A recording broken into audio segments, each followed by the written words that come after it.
Morning, everybody. Thank you for joining us. We will begin with chapter 32, verse 17. So God tells Moshe at Har Sinai, there's some strange stuff going on down there with the golden calf.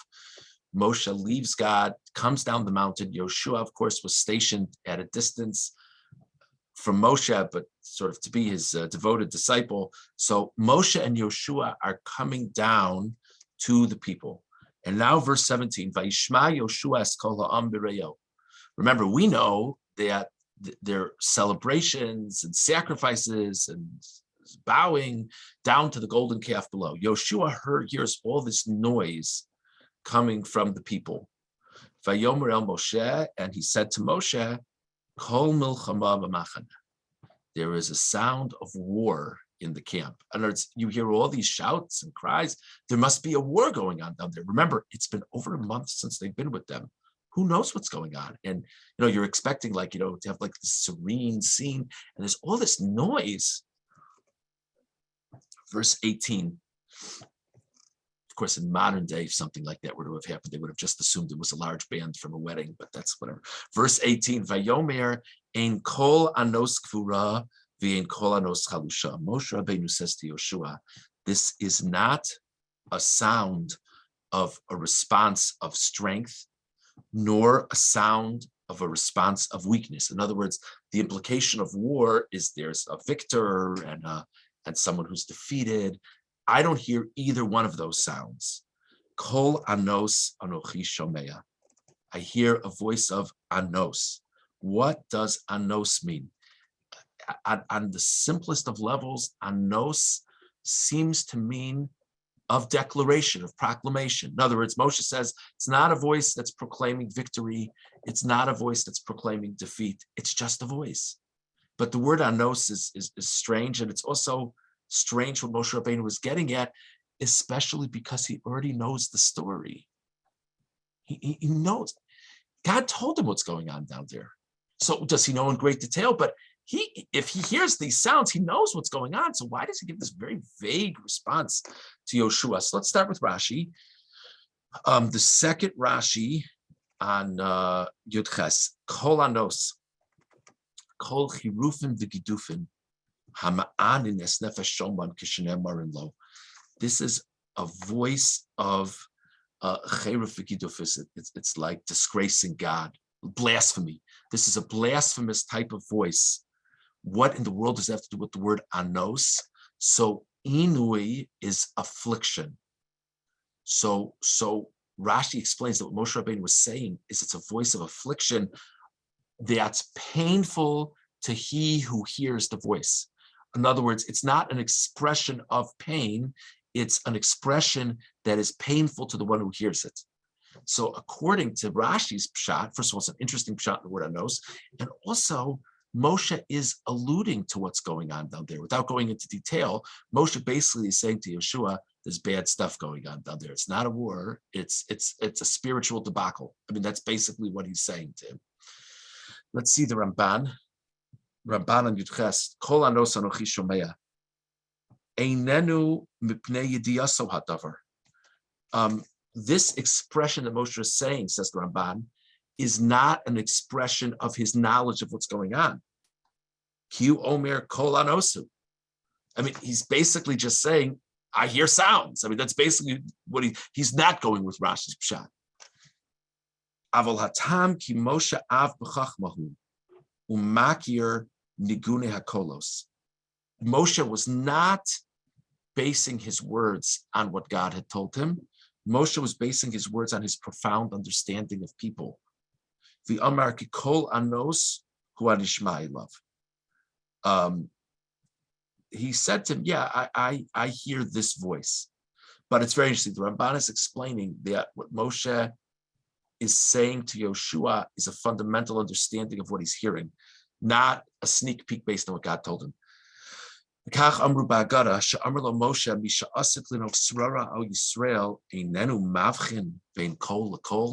interesting medrash. The medrash says that Moshe says to Yoshua, you ultimately are going to have some kind of role of leadership over Cloud Israel.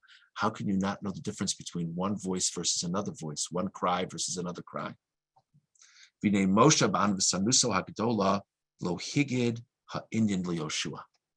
So why? So according to Rashi, Moshe sort of is giving Yoshua the story in shorthand. According to Ramban, Moshe is not telling Yoshua a thing. Why not? Let him tell Yoshua. I'll tell you exactly what's going on down there. I know already. And this is why we're hearing these sounds. Kilo rotza l'saper b'gnusan shel Yisrael.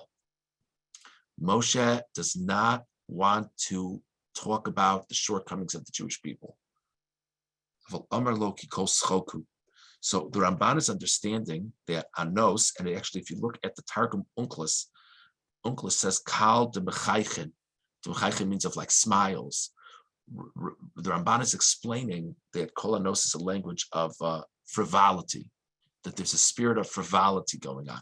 In other words, and the idea of kol anos is basically they're not really expressing anything; it's just frivolity. Now that is true because they're celebrating, and it's not a meaningful celebration. It's what we would say a very meaningless celebration. So it really is a sound of frivolity. But to just give Yoshua the sneak peek, why does he have to talk about the shortcomings of his nation? So that's Ramban's pshat. Very different pshat between Rashi and the Ramban. Okay, let's go on to verse 21. Okay, a lot happened in the last couple of verses. Moshe comes down. He sees what's going on. He crushes the Egel Azav, literally crushes it. This, of course, is what the Ramban was referring to when he said, obviously, they're not serving a new God, because if they believed the Egel Azav, the golden calf, was a new God, they wouldn't have let Moshe come down and destroy their God. But this was only in Moshe's absence as a substitute for Moshe. So now Moshe's here, so he's back in charge. So they're ready to take him, and he goes and he crushes the thing before anything. And now he comes to Aaron. And he says to Aaron in verse 21, Moshe says to Aaron, what did this people do to you? That you brought such great sin upon them. Okay. Let's see the Ramban in Pasuk Chaval. So first he starts off, the language is very interesting. What did they do to you? I don't know. What did they do to Aaron? Who says they did anything to Aaron? Aaron allowed them to do the golden calf. Aaron facilitated the building of the golden calf for them. Aaron said, we're going to have a celebration tomorrow. Why doesn't he ask him, what were you thinking? By the way, does he think Aaron was involved? Does he not think Aaron was involved? If he doesn't think Aaron was involved, why doesn't he ask him? If he does think Aaron was involved, why doesn't he ask him, why did you do this? And if he doesn't think Aaron was involved, who says he brought a sin upon the people? So the Ramban starts off by quoting Rashi. So Rashi says that the pshat is that he's saying, how much did they torture you to get you to do this? In other words, it must be that they tortured you, that they threatened you. And that's the only reason you would have allowed them to do this, or you would have participated with them in some way. What did they do to you? So it's very literal. What did they do to you? That's Rashi's pshat. Says the Ramban, I don't think that's the pshat. There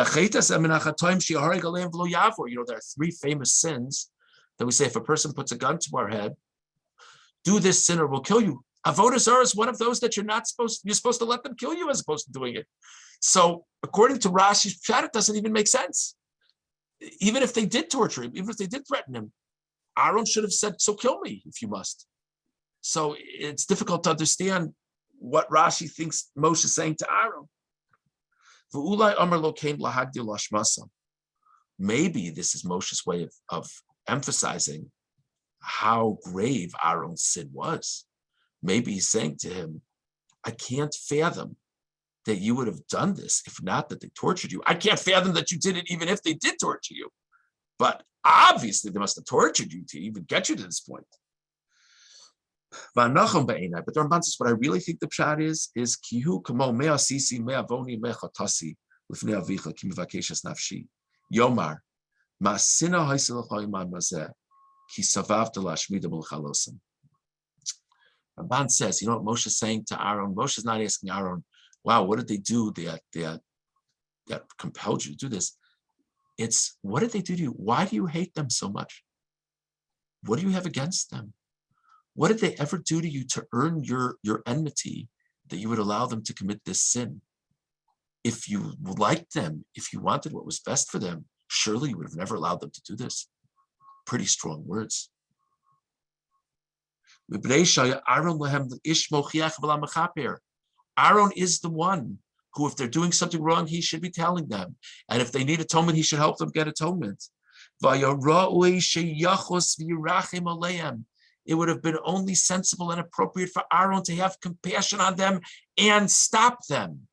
And his stopping them would have been the ultimate expression of his love for them. Amar Lokein. This is why Moshe is saying this to Aaron. What do you have against them? Why didn't you stop them? Don't you care about them? Klomar, nahagta imahem ka'oyev hachafetz birasam. Your conduct with them, it was the conduct of an enemy who's looking for people to have something bad happen to them. Lo pashuv lo chatulach. What did they ever do to you to deserve you not caring for them? It's your job to stop them. Why didn't you stop them? Why don't you love them enough to stop them? It's a very powerful thought because, of course, Aaron is thought of as the lover of peace. We're told that Aaron was more beloved than Moshe was. But Moshe is saying a great truism to Aaron. And we can all appreciate, anyone who has any responsibility for anyone in this world can appreciate this truism. The greatest expression of love is to tell someone something they don't necessarily want to hear. So that's his statement to him. So now the Ramban is saying, and you might wonder, why didn't Moshe first address Aaron? In other words, there's two levels here. Aaron, you participated in this in some way, obviously, and you let them participate. So let's start with you. Why did you do this? And then he should have gotten to, once he dealt with him, he should have said, how can you allow the people to do it? Why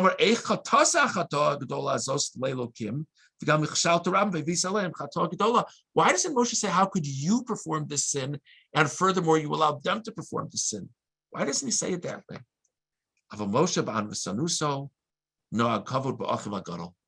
Moshe wanted to extend respect to his older brother. He didn't want to go so far to talk about Aaron. How could you have done this sin? He felt that was cutting a little too close to the bone. So he speaks strongly to him, but it's sort of qualified in some way. So he doesn't even bring up, how could you yourself have sinned? It's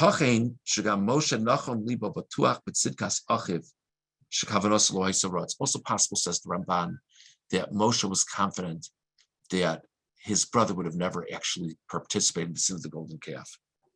So he doesn't know what happened exactly, but he can't believe Aaron did avodah zarah. It's inconceivable to him. So he doesn't bring up, how could you have done this? The only thing he brings up is, how could you have allowed the people to do this? So I think it's just an interesting shot in the Ramban. So we discussed this morning the different pshatim of Rashi and the Ramban regarding what Moshe is saying to Yeshua about the voice that they hear. We also discussed this morning different pshatim between Rashi and the Ramban of what Moshe says to Aaron.